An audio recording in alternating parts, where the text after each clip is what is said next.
Pittsburgh Steelers fans, welcome in to this edition of the Steelers Q&A. My name is Jeremy Betz, and I'm joined this week by Big G, Sean Gurley. Big G, how you doing tonight, man? Man, I'm chilling, man. Normally I would start off the show and have a sign, man, but tonight we're gonna be talking all Steelers, dog. Oh, So I yeah. gotta I gotta put my helmet up there because it's good to be in a safe place to talk about Pittsburgh Steelers football, man. But what's up with you, bro? What's up? Oh, I'm doing good. I'm doing good. I am so ready for football already, and as I'm sure you are, and just kind of tracking as much as I can about all the news, all the league stuff going on, Mm-hmm. college football, which starts up before NFL football, 2 and man, we've weeks. got we've got a title to defend this year as Oh, you a Buckeye Buckeye? Nation. You a Yes, Buckeye? sir. Yes, Oh, sir. wait a minute. Absolutely. Let Where's me my get the hat chips. at? Let me It's get the not in chips here ahoy today. But cookies in here. Let's get hey, the there chips you ahoy go. cookies. There you Yeah, go. let's get the cookies jumping off. Yeah, I didn't know you was a Buckeye. Yeah, the wife's from Columbus, so Oh yeah, um, yeah. yeah, yeah. So I don't, when I was growing up, I kind of rooted for a bunch of different college teams. I never really settled on one because I Mm-hmm. didn't have any ties to one really, other than like my mom being from Georgia and then my dad being from Pittsburgh. Mm-hmm. So, and I always liked those Buckeyes from Ohio State. Lots of Mm-hmm. Steelers, lots of good Steelers playing for the or coming from Buckeye Nation, and Mm-hmm. so when I got married, I was like, you know what, I'm gonna take this mantle on. So for the last 9, 10 years now, I've been a Buckeye fan, and so I'm new to it overall, but I follow those guys. Got a That's fair. championship to defend. That's right. Oh yeah, it's Yeah, always good to have one of these, man. A that's right. national That's right. championship Chips Ahoy cookie. We It's need to always get good more. to have one of. Yeah, It felt absolutely. good. It's been a while since I've had a championship to celebrate for any of Yeah, my teams. yeah. That felt good. It really did. It was kind of surreal how well they played down the stretch, and uh, just uh, just ended up taking it over, taking it by storm. And Yeah. yeah, man. So glad to be a Buckeye fan. Glad to be a Steeler fan. And there's some storylines that we need to be tracking here heading into Mm-hmm. training camp. And I think that's kind of where I want to go with this show. For the live listeners, hop on in, give us some chats. I'm not seeing any chats yet, which is kind of weird. We're using a new system, so I wonder if we are connected the way we need to be connected. Uh, I see let's on see. YouTube there's about 18, 19 people watching this. Okay, okay, okay. Yeah, I'm not seeing any of that on my end, so I don't know. We'll Mm-hmm. see. We'll see if we can get some comments in here. If we don't see any comments for a while, then I will see what I can do to figure that out. But for now, Big G, let's talk about some Steelers storylines. I think Mm-hmm. that obviously outside of the quarterback discussion, that's kind of been the whole conversation of the offseason so far. The offensive line is a big deal. The young guys on defense that we need to see step up. Is this put up or shut up for the offensive line and for some of these draft picks that the Steelers have placed a lot of value in at first round picks, or do they get some time to gel in your opinion as a group? I think it's a put up or shut up year for Jones because how far Yep. along he's in the process. Yep. Jones has been moved around. He's played out of position for 2 years, but there's no doubt that if he can't show that he can level up his game as far as the left tackle is concerned, the Steelers will definitely jump back in the next year's draft and go after another left tackle. Do Yeah. I think he's up to the task? Yes. Mason McCormick, he's got room to grow. He played Yep. he played well last year, considering he came from an FBS school to jump all the way to NFL football. And there was times he looked lost, and there was times he looked like he hit a rookie wall. But I think they're happy with the growth and development of him. Troy Fautano, everything I've heard out of Pittsburgh Steelers Nation, is battling Zach Frazier for the number one offensive lineman on the team. So I think that Troy is going to come in right away and make that right tackle position look completely different. Yeah. And Zach, I'll argue with anybody. Zach's a top three center today in the league. He's a top three center. Sure. So I would so agree with that. as a whole, should they get an opportunity to grow together? Yes. But the key to it is Jones. If Yeah. Jones can play average football or a little bit better, then we have an offensive line that's going to be there for several years. and be ready to insert the franchise quarterback. Yeah, yeah. And I've been pushing this for weeks. I know you have too. That like quarterback for 2025 is what it is. We got Rodgers. That's great. If not, then we were ready to ride with Mason. We were ready to see what that looked like because that wasn't the biggest question we needed answered this year. That offensive line's the biggest question that we needed answered this year, and we're gonna get to see them play. We're gonna get to see them try to work together and gel. We're gonna see if Pat Meyer and Arthur Smith can put them in position to rock and roll this year. We like kind of the offensive weapons group that they put together, especially in that backfield. Caleb Johnson and Jalen Warren and Kenny Gainwell, who's getting overlooked a little bit in the conversation because everyone's so excited about Caleb Johnson. But if I had to pick a storyline that I want to see in training camp, like how is this going to develop, is how does this offensive line and this backfield, these running backs, how does this group gel together? Because the Steelers are going to live and die by the running game in 2025. That's going to be the catalyst for everything else they do, Rodgers or no Rodgers, and that needs to be a unit that's a working machine. So that's kind of what I'm looking for, and I'm really excited to see that group up front blocking for that group back. So that's going to be a lot of fun. Yeah. Hey, Betts, how's my mic sound, bro? Is it loud? No, it's good. Okay. I can hear you. Yep. Yeah, a couple of guys said I need to turn my mic up. I'm like, okay, let me make sure. But anyway, Yeah, so this is the deal, man. I don't think there's anybody maybe out there. There might be one or two people, but I don't think there's that many more people to watch more all 22 film than I do. And like I've watched a tremendous amount of all 22 film in this last offseason. And there was multiple times that the fit as far as the design for the play, the blocking was there. And the running back, Najee Harris, couldn't get there. There was a couple of times where if you're an NFL top quality running back and you have to make a guy miss you within 3 or 4 yards of the line of scrimmage, Najee couldn't do it. Now, I saw Jalen Warren do that in the film. He just didn't get as many carries. And I think in this current scheme, with the athletic ability of the offensive lineman, Caleb will make guys miss inside the tackle box. You know, when teams are going, because I'm telling you flat out, because they don't respect the number 2 wide receiver or tight ends that we have, we're gonna get loaded boxes to start it off with, unless they make a trade for another receiver. Yeah. So Caleb's gonna make guys miss, and if you combination between Caleb and Jalen, and if Jones, like I said, can just be average, hey man, you're gonna see a lot of 20-yard, 25-yard, 30-yard, 35-yard runs, which you haven't seen out of Pittsburgh over the last couple of years, man, on a regular basis. Right, exactly. And if that starts to happen, you know Aaron Rodgers is going to be able to take advantage of the single coverages and the heavier box looks, some of the checkouts and hot routes and things like that. And I'm excited for – I mean, it's kind of been like a side story this whole offseason, but DK Metcalf is a Pittsburgh Steeler, Big G, and nobody's talking about that.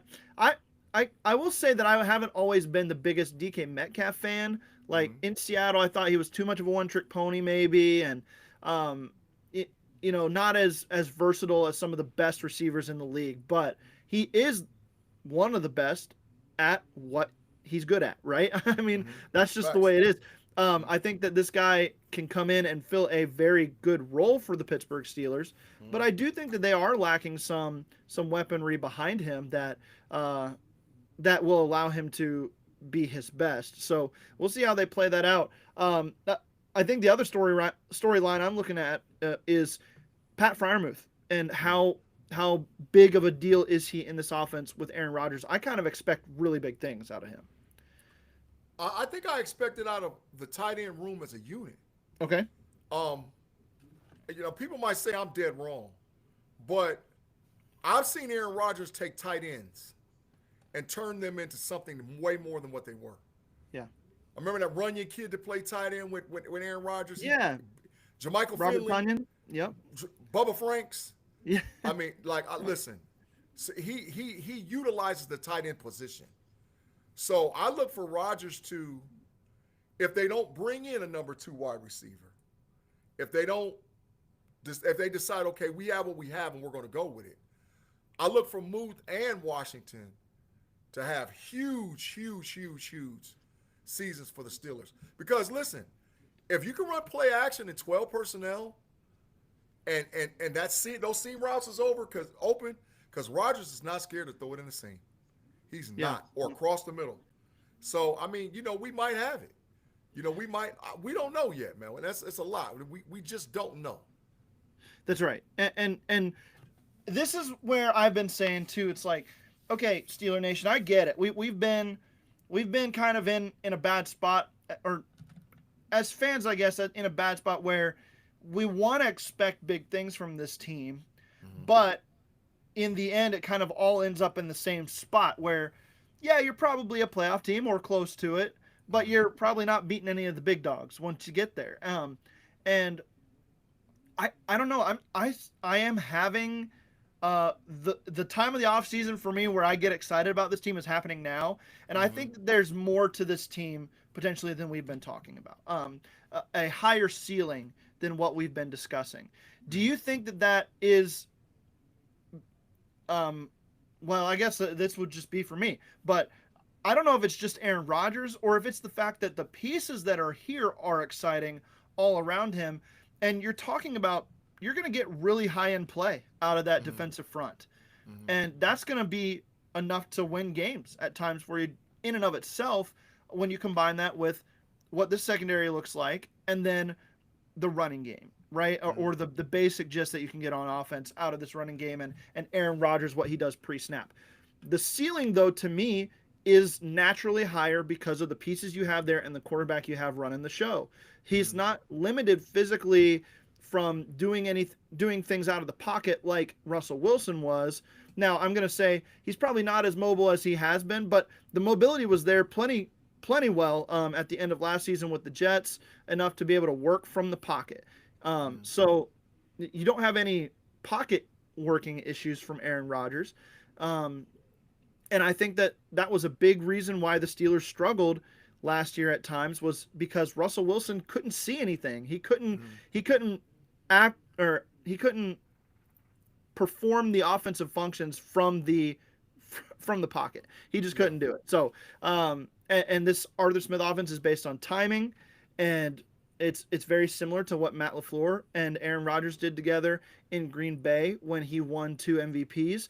So I think this is a great fit, and I think that the ceiling is much higher than fans have been willing to give him credit for so far. And I'm trying to get people to jump on board with me right now and get excited. What say you?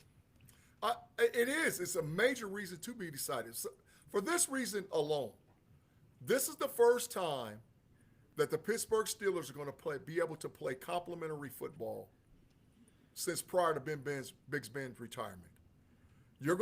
Because the Killer Bees was the Killer Bees.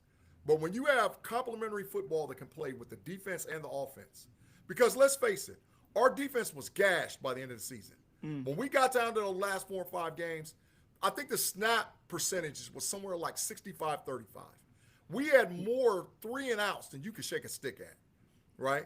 And then when you got Watt and Hayward and Benton, who's an undersized guy, and they're, it's literally on football field on the as far as time on the field, we're talking 45, 50 seconds, and they're putting their helmet back on and having to go back and get right back in the game. Yeah. Right? And we saw that all down the stretch. So with the inability to play complementary football, because really all Rodgers has to do is put us in position to score and then we're good. If he can get us 2 to 3 offensive touchdowns per game, because Boz is going to get us 2 or 3 field goals, we're good.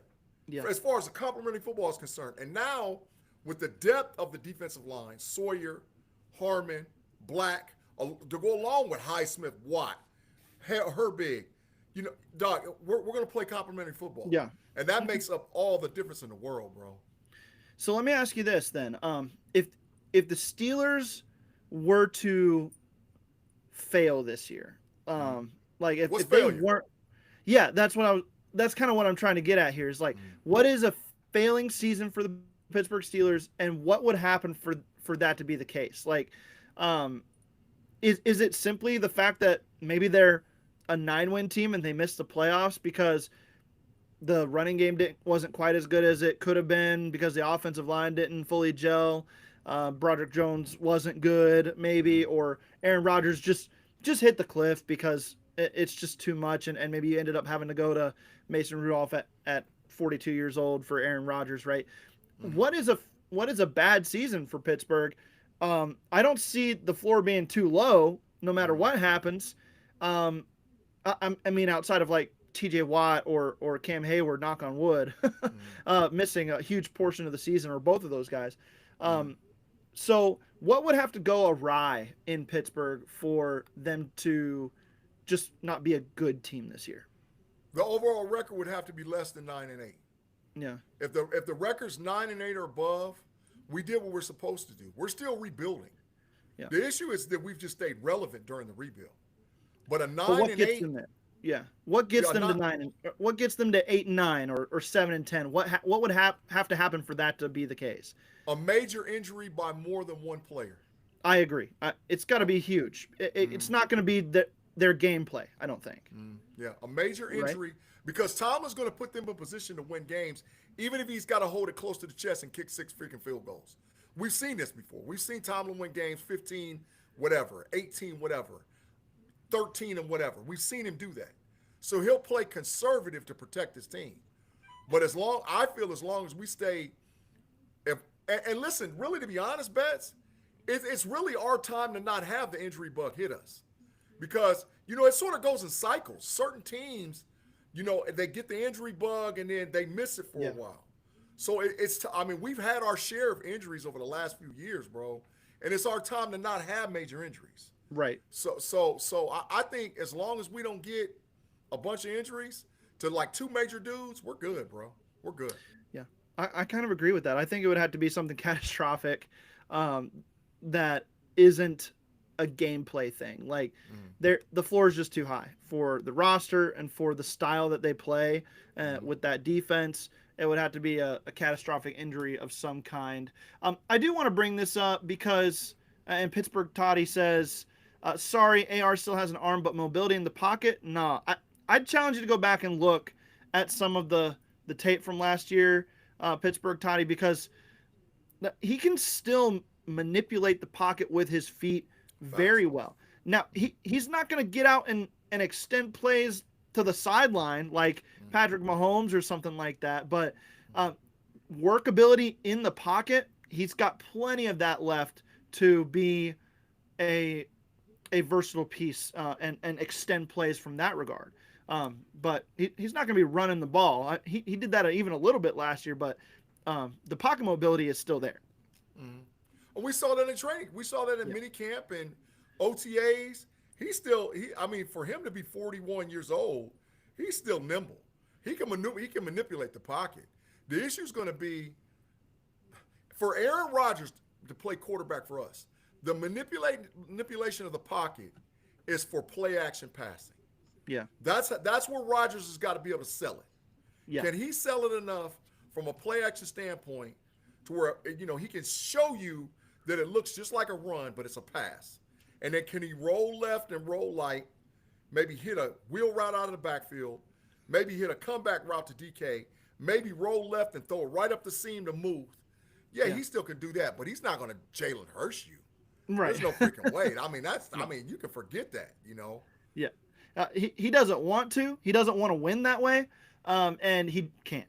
And he never really was that guy either. He was never really the big scrambler, right? It was always the pocket movement and extending the plays to throw the ball that was always so special about Aaron Rodgers. Okay. Yeah.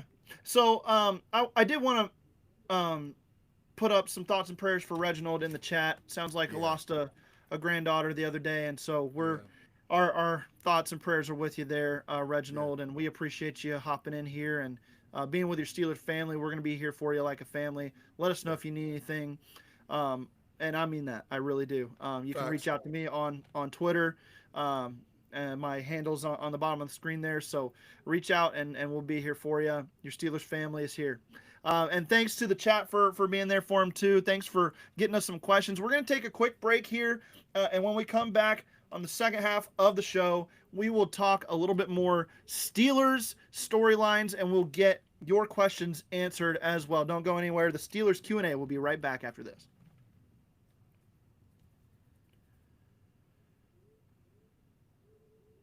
All right, welcome back to the Steelers Q&A. It's Jeremy Betz and Big G. Big G, I know you're a busy man. You're doing a lot of podcasts and stuff, but I really appreciate you coming on. It's always a blast to have you on the Q&A. The chat loves you. I love you. Let's keep talking some Steelers tonight. Appreciate it, bro. Always a pleasure to come on Q&A, man. Always. You got some big stuff coming up, it sounded like, before the show. So all your listeners are going to be excited to hear some of the stuff that you've got coming up. And I would challenge some people to go back and listen to my Draft Dynasty podcast from a couple weeks ago. I had Matthew Betz, another Betz out there in the football world, from Fantasy Footballers, and we talked a lot of fantasy stuff. And then I had Pez from Pez's Picks on this last week on the Draft Dynasty podcast. We talked some betting and some odds for the Steelers and more as we head into the season. It was a lot of fun. But Big G, we're talking some Steelers storylines here. I just kind of, as I'm looking through the chat here to see if we got any more questions in, I just wanted to open the floor to you a little bit. Is there anything else you're eyeballing here ahead of training camp that you're going to be really tracking once the pads come back on? I think that the Pittsburgh Steelers are waiting for some camp moves to happen from some other teams concerning certain players. I think really, to be honest, there's one or two players that they really are tracking, especially from a wide receiver standpoint, maybe a swing offensive tackle standpoint, and maybe even a tight end standpoint. And I'm going to be interested to see as we get closer and closer, because see, right now there's no reason for a team to cut a guy, especially when it's like second or third or fourth in depth. Yeah, it doesn't really matter because you're going to need a camp body. But I think when you start going into certain teams, I'll give you two of them right off the way: the Tampa Bay Buccaneers and the Indianapolis Colts. Both of those guys, most of those teams got 5-6 wide receivers, serviceable, comparable wide receivers. There's no way they're going to keep all those guys. So I'm very interested to see, as we move closer to putting the pads back on, what type of moves teams are going to make prior to the 53-man cutdown. Yeah. You know, because I really do believe that's when the Steelers are going to make a move. I think the Steelers are going to make a move to get maybe a wide receiver too, if they feel like Roman Wilson, Calvin Austin III are not going to be complementary pieces to DK Metcalf. So I'm waiting to see what they do for cut down. Yeah, I think that's a great point to make about the timing of it. You know, we can sit here and say, oh, well, there doesn't look like they're doing anything, but this is just not a good time to make a move. You would have wanted to do that pre-draft or immediately post-draft, kind of like the Dallas Cowboys did for Pickens. But now it's better to just wait and kind of see what might fall into your lap before you have to go spending big draft capital or whatever to go get a guy, especially when you're the Pittsburgh Steelers and you want those 12 picks next year to count towards a quarterback in some form or fashion next year. You don't want to just throw things away. But would you agree with me that, you know, the piece that they bring in, I would like it to be more than just like a one-year rental. I would hope that it's a multi-year deal potentially to kind of bridge the gap to the next quarterback, maybe 2 or 3 years to pair with DK Metcalf and at least establish something of a starting duo or whatever for that. Unless you feel good about Roman Wilson maybe needing this year to get his feet under him since he missed all of last year, and then him taking that over next year for that one-year rental. What's your take on that? So you know, I've went back and forth with people about the idea of going to go get the franchise quarterback in 2026. It's a clear option for Pittsburgh. Yeah. But let me be perfectly clear. There is no way, because we're going to end up somewhere between the 18th pick and the 24th pick, somewhere in there. There's absolutely no way we're going to move into the top 10 unless we give up our 2026 first round and our 2027. We're not going to move up. I don't care if we have 15 picks. We're not going to move up that far. You got to give up capital to get the quarterback you want. So the evaluation for the quarterback has to be set for 2026. And if you feel that Drew Aller, Cade Klubnik, Delores Sellers, one of those guys, because Arch is not coming out. But one of those, unless he wins the Heisman Trophy in the national championship, then he'll come out. And then we still can't get him because he's going number 1 overall. Right, yeah. So if you feel that Cade Klubnik, Drew Aller, Lenore Sellers, one of those guys fits the criteria, then you go all in and get your quarterback. Now, Betts, I said it like that is because of this. When you establish your franchise quarterback and you get him next year, the following year you go get him his number 1 weapon. Okay. So we'll already have DK Metcalf on the books. So once you establish the quarterback, then the following year you go get him a dog. We'll already have a running back set up in Caleb Johnson. So, but then you go get that dog wide receiver in 2027. And you got 2027's draft. Yeah. 2027's draft is going to, I'm telling you right now, 2027's NFL draft will break the record of first-round wide receiver draft picks. There'll be at least 7, maybe 8 going to first round. It's a loaded group. It's an incredible group on tap for that year. It really is. So I'm excited to see what that looks like too.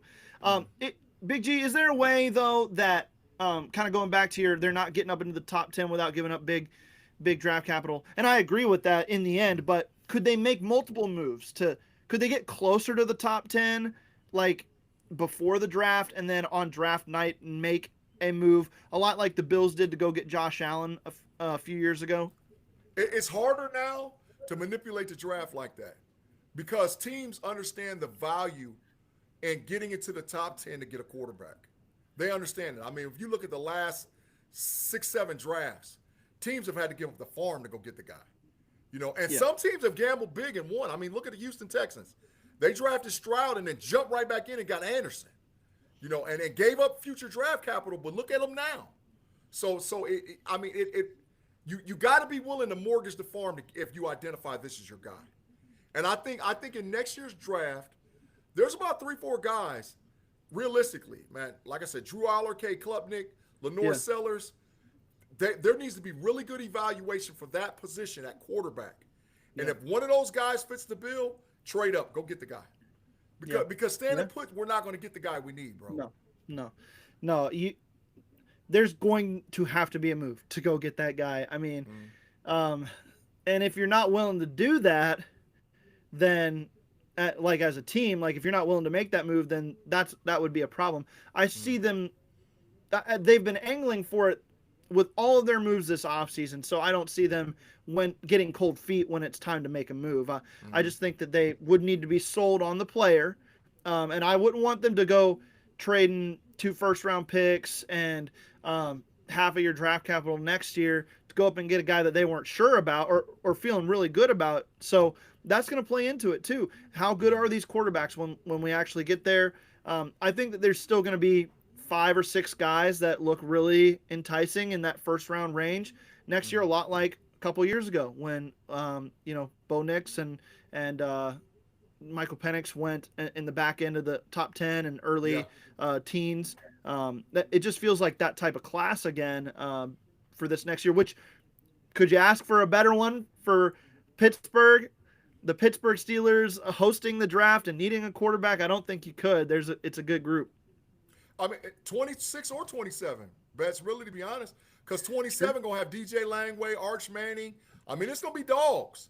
So over the next 2 years, the Pittsburgh Steelers have an opportunity to land a franchise quarterback. In my opinion, there's at least 12 guys over the next 2 seasons that will be legit first-round draft pick quarterback. So we're going to get a guy. It's just a matter of who they identify is that piece. Right. Yeah, and who else needs quarterbacks in the league at that time is going to be a big talking point as well. Okay, some questions to get to here. Danny Owens Jr., the Steelers defense is going to be a top defense, but can the offense put up enough points to win games? Big G, what's your take on this question? We need 25.5.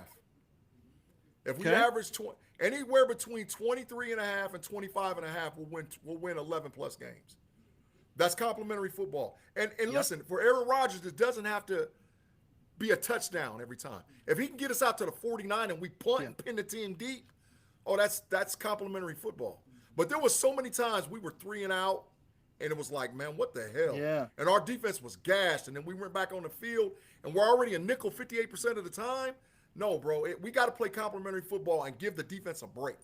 So when it comes fourth quarter, they can just smash the quarterback. Yep. Afton kind of brings that up. Can the offense spend enough time on the field to not wear out the D before the end of the season? That's going to be the big one, right? I saw that earlier in the chat as well, and I'm trying to find it just so I can give credit there. But this is the bigger key. Complementary football, like you've been saying. It's can the offense do enough to make sure that the defense can stay fresh, can put enough points on the board, and hold the ball for more than 3 plays at a time for half the game, right? And that'll go a long way to keeping guys healthy. That'll go a long way to being a better team overall than they were last year.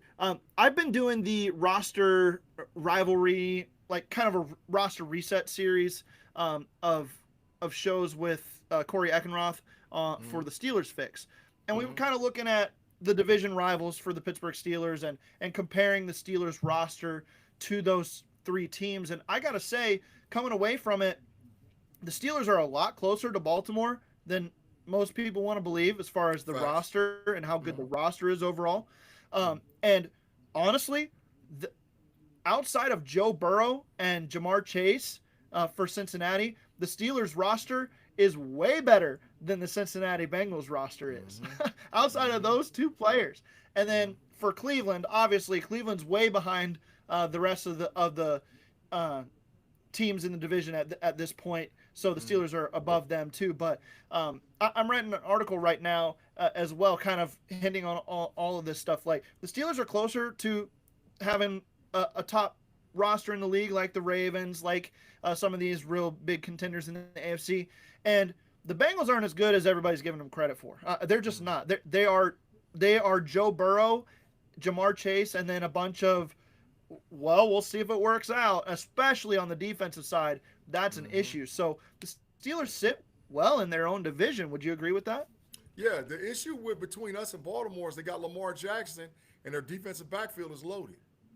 And they just improved their defensive backfield again with the draft they just had. So but the deal is, this is the deal, bro. Omar Khan and Andy Weil had to set us up to have drafts like the Philadelphia Eagles.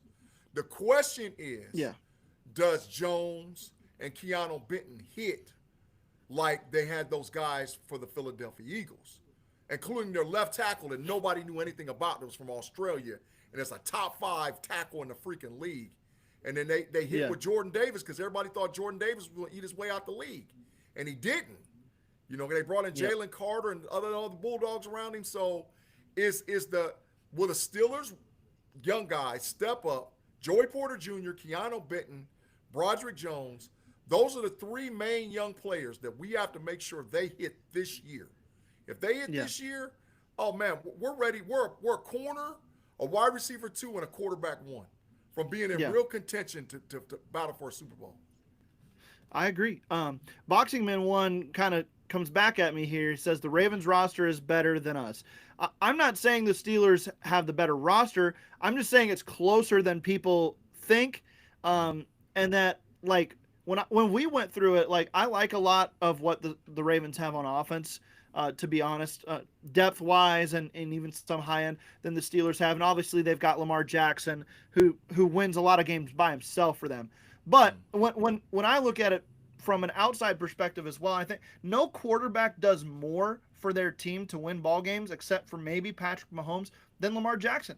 If you remove Lamar Jackson from that team, I don't know if they're a 500 team. I don't. But you can remove whoever you want to remove because the Steelers don't have that guy anyway at quarterback, and the Steelers are a 500 team. So I don't know how you can sit and say definitively that the Ravens roster is like head and shoulders above the Steelers. I just don't think it is.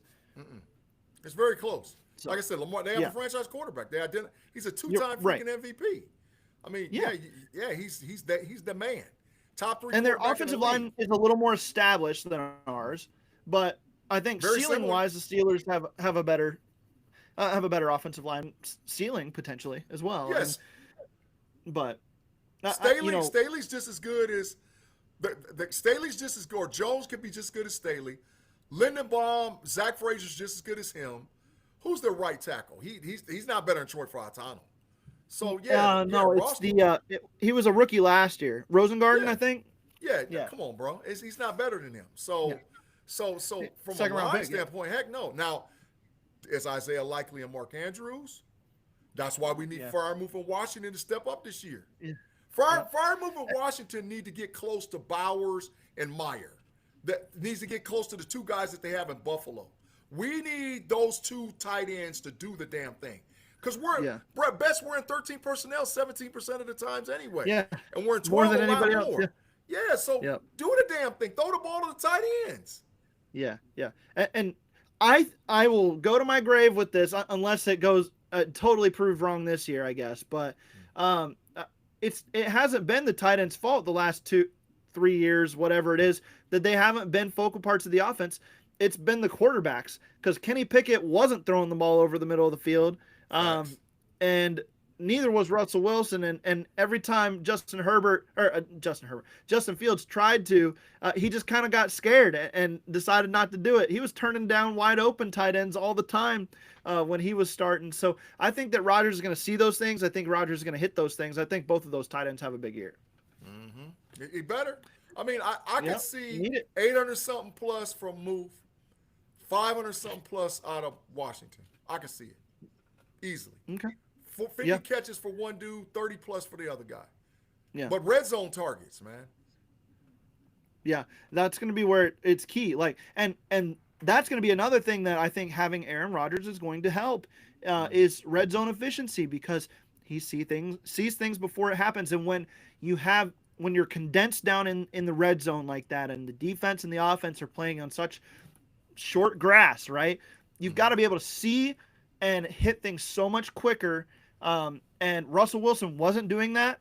And Justin Fields, the reason Justin Fields worked in the red zone is because it didn't matter. He could, if he didn't see it right away, then he could just get out and run, and he was probably going to score anyway. So, but Russ wasn't doing that. I think Aaron Rodgers is going to be able to see these things before they happen and hit the right guy. Plus, I mean, look at the trees they got out there, including literal Bobby trees, right? That they're going to put out there on red zone. They've got a lot of big bodies down low that they can use and utilize like a basketball team down there in the back of the end zone. Betts, we used to run a play in high school called 4 down. Okay. Right? In basketball, I ran 4 down. We had one guard with 3 forwards in the center. And we'd run 4 down. And what would happen is that all 4 dudes would run to the 4 spots in the post. Like the elbow down, and the point guard could go left or right, and whoever got position on their duty threw it to him. 4 down for the Steelers, dog. 4 down. 4 down. I like it. Yeah. All day. That's facts right there. Let's do it. Load it up. All right. Big G, there's always going to be some people that aren't going to get as high on the Steelers. There's always going to be people who get too high on the Steelers. I like to stay objective with it, but when I look across the league and when I look at this roster, when I look at what the Steelers have put together, I look at this schedule, I think there's a chance that this team can surprise some people outside the organization, inside the organization. I'm excited for it, and we'll have lots to track as training camp draws near. Any final thoughts for you before we head out for this Sunday night? Nah, bro. I mean, listen, this is July 1st. Is what, a couple of days away? I mean, We report on the 26th, so we're counting it down. Happy to be and doing everything that I can from the podcast standpoint to have Steelers coverage. Yeah, including like my Know It Alls podcast. If you get an opportunity, go back and watch the Know It Alls and rewind. And if you haven't subscribed to the Know It Alls podcast, subscribe. We had Taj Brooks, Cincinnati Bengals wide receiver on today. Cincinnati Bengals running back on today. It was a great interview. I got a big announcement that I'm going to announce next week about a Steelers great that we're going to have on a podcast. So we got a lot of things going on. And I'm over here. I'm on Steelers Almighty. I'm on Steel Curtain Network. So anything that I can do to promote true authenticity concerning the love for the Pittsburgh Steelers, I'm down 100%, bro. Absolutely. And we always appreciate you coming on the Q&A. Always have a lot of fun. 10 Sundays, Big G, 10 Sundays until we get to see the Pittsburgh Steelers on the field again. It'll be in New York against the Jets team that there's going to be a little bit of double revenge games going on with that one. It's going to be a lot of fun. That's looking too far ahead. We got a lot of training camp. We got a lot of off-season left to go. But 10 Sundays, we are here to get you through it at the Steel Curtain Network. Stay tuned to all of our shows, podcasts, you name it. We've got it here for you. That's going to do it for us here on the Q&A. Talk to you next time.